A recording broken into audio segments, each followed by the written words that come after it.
আসসালামু আলাইকুম ভিউয়ার্স, কেমন আছো? অনেক দিন পর একটি ছোট মিনি ব্লগ নিয়ে তোমাদের কাছে চলে আসলাম। আশা করি সবাই ভালোই আছো।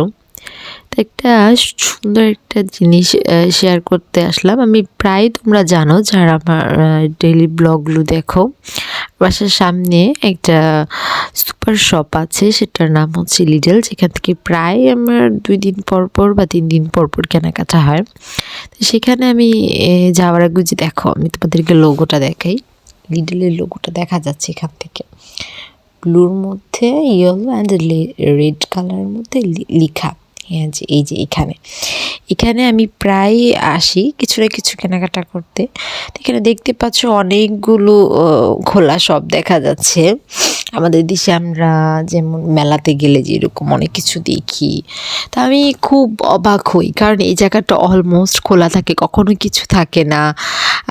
তো আমি এগুলো দেখি খুব অবাক হই যে ছোটো ছোটো স্টোর, প্রায় 8টার মতো স্টোর দেখি। তো বুঝতে পারলাম কোন একটা ফেস্তা হবে, মানে ইতালিতে ফেস্টিভ্যালকে তারা ফেস্তা বলে। তো মেবি কোন একটা ফেস্তা ছিল, জানি না কি। তো তোমরা যদি কেউ জানো যে ইটালিতে কি ফেস্তা ছিল, যে এখানে হাতে তৈরি অনেকগুলো দেখলাম যে হাতে তৈরি করা সব কিছু, সবচেয়ে বেশি অবাক লাগে এগুলো দেখে। আমাদের দেশে যেমন কাঠের তৈরি অনেক কিছু তারা তৈরি করে, সেখানে অনেকগুলো কাঠের তৈরি জিনিসপত্র সরঞ্জামগুলো ছিল। অ্যান্ড আমি এগুলো ঘুরে ঘুরে দেখি।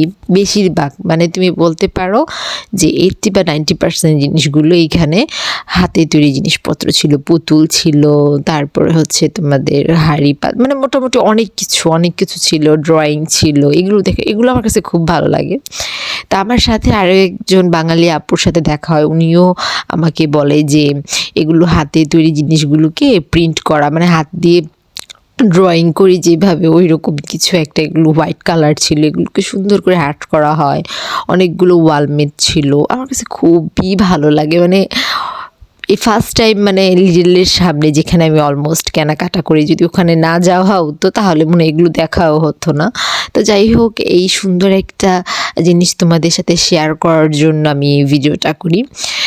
তোমাদের কাছে যদি ভালো লাগে প্লিজ লাইক, কমেন্ট, শেয়ার করবে অ্যান্ড কমেন্ট করে জানাবে কে কোথায় থেকে আমার ভিডিওগুলো দেখছো। আল্লাহ হাফেজ, ভালো থাকবে।